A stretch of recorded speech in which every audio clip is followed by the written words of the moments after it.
Imagine you have a file and calling size on it returns the file size. But now imagine you have a folder and calling size on that returns the combined size of everything inside.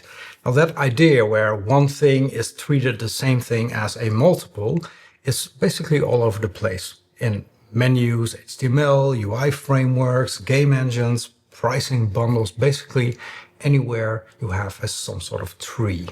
So today I'm going to build a tiny little game engine in Python to understand a pattern called composite. Yes, I found another design pattern.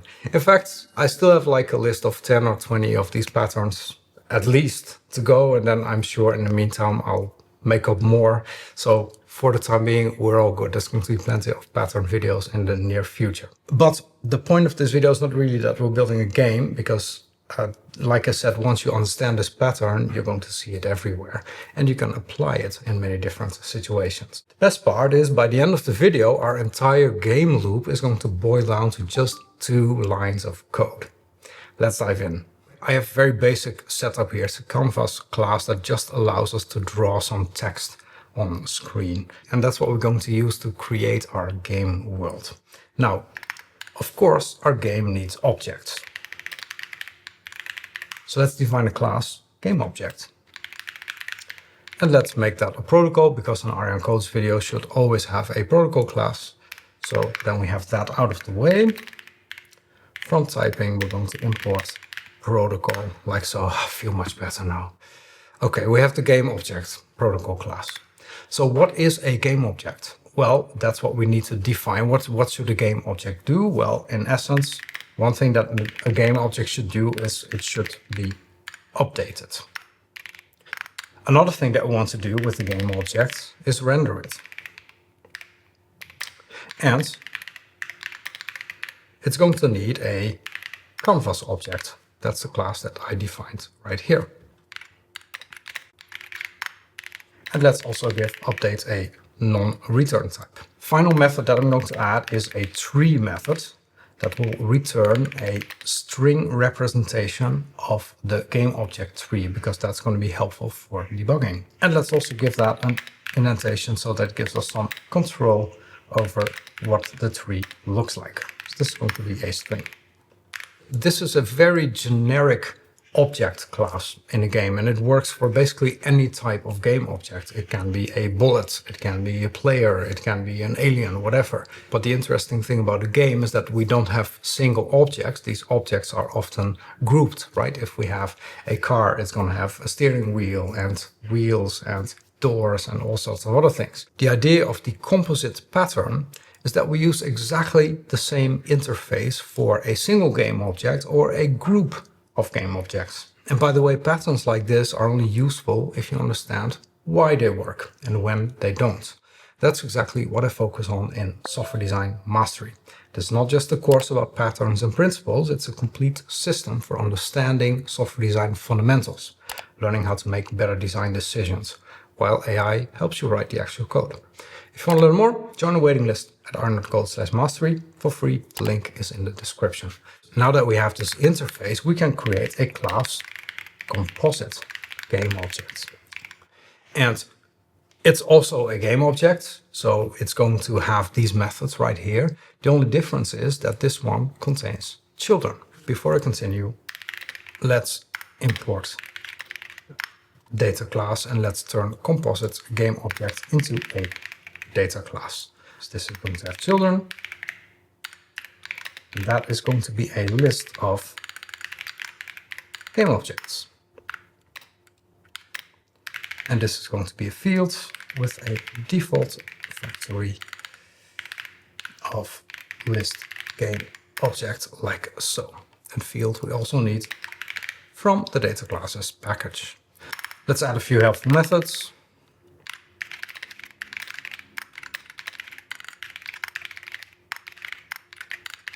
Like so. But now we can implement the interface that we defined right here.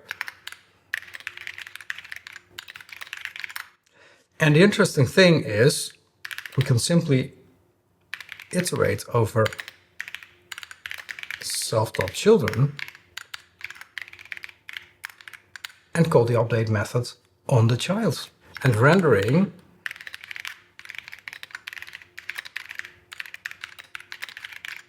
is exactly the same.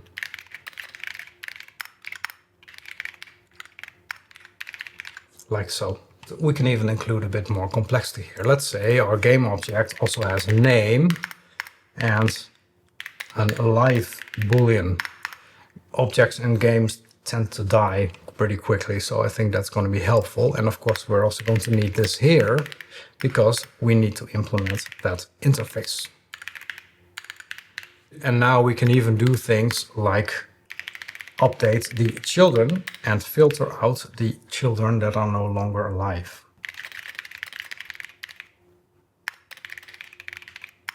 Like so.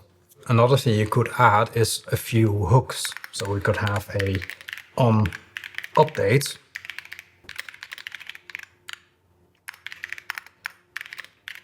and on render.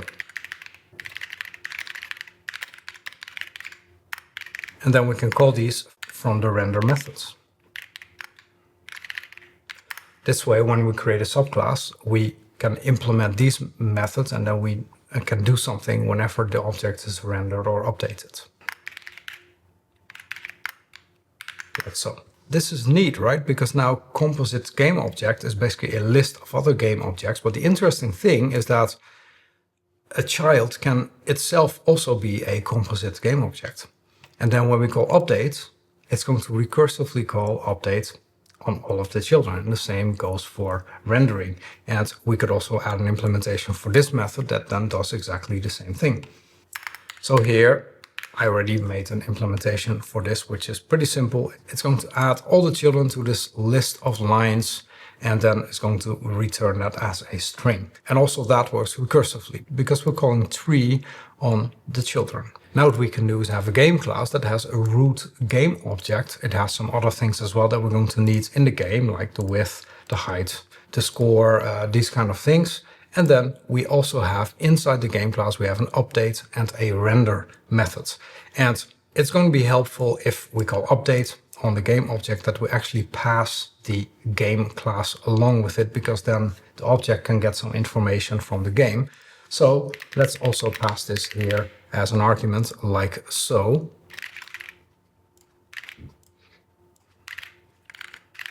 And let's also update the interface right here.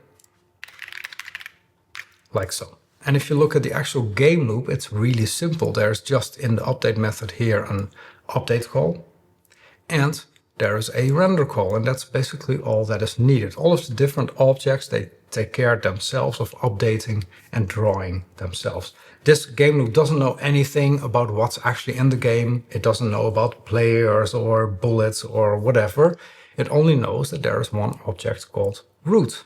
And whether that object represents a single game object or an entire hierarchy, it doesn't matter. Now, once we have this system of game objects and a game class, we can now build a level. So from engine, I'm going to import the composite game object, and now I can create a build level function that returns a composite game object. And we can start at the top level of the hierarchy, which is going to be the level, and this is going to have multiple other game objects. So one of them could be the world, or we can have another composite game object. Let's call that bunkers. And there we can also define other game objects inside the hierarchy. So we end up with this whole hierarchy of objects right here. Now, of course, it depends on the game you're building, what kind of hierarchy you're going to have, right? So what we have here is a couple of example game objects. For example, I have a sprite class, but it has a name, it has an X and a Y position. It has a character representation because this is just a text-based game. But most importantly, it has an update render tree method, so it adheres to the game object interface. And we also have a player class, which is a sprite. This has an onUpdate implementation. So if you give specific commands, it's going to change the way that the player behaves. There's also a bullet class, which again is a sprite subclass. It implements onUpdate. And we have an invader. Oh, wait a minute, we're building space invaders. Well spotted. Which is also a sprite. We have a bunker. We have an invader fleet, which is again a composite game object. So as you can see in code, we're building up this whole structure, the whole hierarchy of things that are in our level.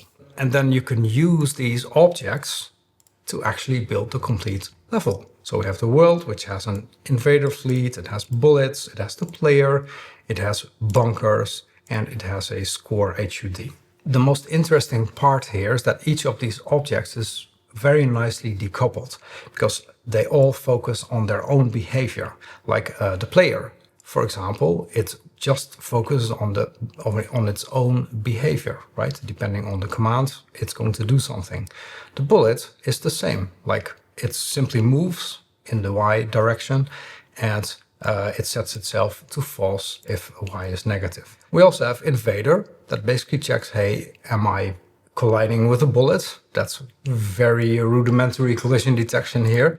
But if so, then, oh, the bullet is no longer alive and I'm also no longer alive and the game score is incremented, right? And then you have a simpler object like a bunker, which just renders itself. Basically, it doesn't have any behavior. The invader fleet is a composite game object, so it manages a number of invaders, which it adds right here. And so you see, we build up all this behavior in a very structured way, which is really neat. Now, I know you've been waiting for this for a long time, so let's actually play this game as we have it right now. This is what it looks like. I'm the A character from ArjanCodes, obviously, and I can basically move to the right and then I can fire some bullets like so. I'm not, by the way, a very good player, but well, at least I can do something. And so we can now play this little game, which is really neat. Now, once the data is a tree, then many operations naturally become recursive. Like updating is recursive, rendering, printing the tree is recursive. But searching can be recursive too. Here's an example of how you could implement that. So we have find all, where we're going to look for all the objects of a particular type. And it's going to return a list. And we're going to keep track of the matches. So initially that's 0. And then we just check, hey, is the root an instance of the class that we're looking for? If so, then we're simply going to append it. And then if it's a composite game object, then we call this function on that particular child. And that way we recursively search for a particular game object. Or here is another find function that looks for a group with a particular name. And it simply searches through the children, and if it's a composite game object and the name matches, then we're simply going to return that. And otherwise, it's going to raise some lookup error that the group is not found. The nice thing, by the way, about using the modern generic syntax of Python, what I'm doing here, is that if you call this function, you actually get back the type that you expect. For example, here we have the invader class that searches for bullets, so that calls find all, but then the bullet is actually going to have the correct type because we use the generics here. And same in the invader fleet, this looks for the invaders, uses find all, and there actually invaders is now a list of invaders, so that's really neat. In my opinion, a nice example of modern Python making a classic design pattern feel much cleaner. Now, while I was working on this example, I remembered an old game I built in JavaScript like 10 years ago or something. This is what it looks like. It's called Penguin Pairs, and you can play the game like so. And fortunately, since this is JavaScript, it actually still runs in the browser.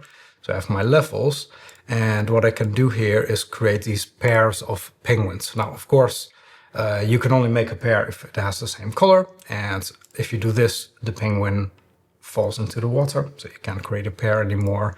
So you have to do stuff like this, and then we can make a pair like that. And then here we have another level. So if I click this penguin first, well, that's not going to work because it's just going to crash. So we first have to do this one, and then we can do this one like so. And then we have this one. So here, I think we first need to do this, then this, and this. So you see, it's already starting to become kind of interesting. If they have different colors, then they collide. So we have to make the matches like this. Somehow I've played this game so often while I was working on it that it seems still in the back of my head of how to solve these. So here, unfortunately, we have to sacrifice the green penguin in order to solve the puzzle. Sometimes that happens, right? We also have multicolored penguins, very inclusive. Let me just do this, and this one pairs with basically anything. Seals, they don't match, you simply move them like this. I won't play the rest of this level, but maybe you want to try and finish this one on your own. But the reason I'm showing you this, that even though I built this already 10 years ago, I used the composite pattern, even though I didn't know it was called like that. Here, for example, I have the structure of all of these various game objects. And as you can see here, I have the JavaScript file, which has a game object. Yeah, it's a bit weird the way I did this. It worked with like prototypes before we had reasonably well working classes in JavaScript. But in any case, this is kind of a game object class, but it has position, velocity, it has a parent. And interestingly, there's also a game object list, which has exactly the same interface. So this has a, let me just check where that is. So we have handle inputs, we have update, and we have draw, very similar to update and render that I had in the Python example that I showed you just now. So the game already has exactly this structure. And if I recall correctly, you can even see the specific game objects here. So for example, here we have the animal class, which actually is a game object. You see, it's a sprite game object. And this has handle input, it has update, and etc. Or here I have the level class, which is a game object list. And this has animals, sharks, that's another level that I didn't show you, by the way, different kinds of buttons, etc., etc. So essentially the composite pattern is already in this game and it works incredibly well. So what are some advantages of the composite pattern? Well, client code treats one object and many objects exactly the same, which is the main power of the pattern. The object model mirrors real-world hierarchy, which is nice. And if you add new groups or new kinds of objects, it rarely changes the existing code, which is really neat. And the game loop, as you saw, becomes really small. We just have an update and a render call, and basically the rest is done recursively. Now that's also one of the cons, because recursion has a performance cost. And if you have very large trees, maybe huge levels, maybe you're building, I don't know, GTA 6 or something, well, then you're probably going to get a Stack Overflow if you try to do that in Python, so don't do that. And the second issue is that composite only solves the hierarchy aspect of the thing. You still need to handle communication between objects, and that's a separate design problem. And if you're not careful, you may even end up with a bunch of coupling that all of these objects then depend on each other in terms of communication. So that's another area where you need to pay attention, especially in games. Also, another con is that if you have large trees, these are notoriously difficult to inspect or debug without having some visualization tools. So don't use the composite if your data isn't hierarchical, or don't build trees just because you now know this pattern, right? Also, don't use it to force unrelated objects behind some same interface that's actually not really the same. In the end, if half of the methods that the interface has end up being empty, then yeah, maybe the abstraction you chose might be wrong. Now, if you enjoyed this video and like to see more practical design videos like this one, don't forget to like and subscribe to the channel so you don't miss any of my upcoming videos. In short, composite is one of those patterns that appears everywhere. File systems, menus, UI frameworks, games. Once you see this hierarchy, treating individual objects and groups the same leads to much simpler code. But I'd like to hear what you think. What's the most interesting place you've encountered this pattern? Let me know in the comments. YouTube thinks you might like this video next. Thanks for watching and see you next time.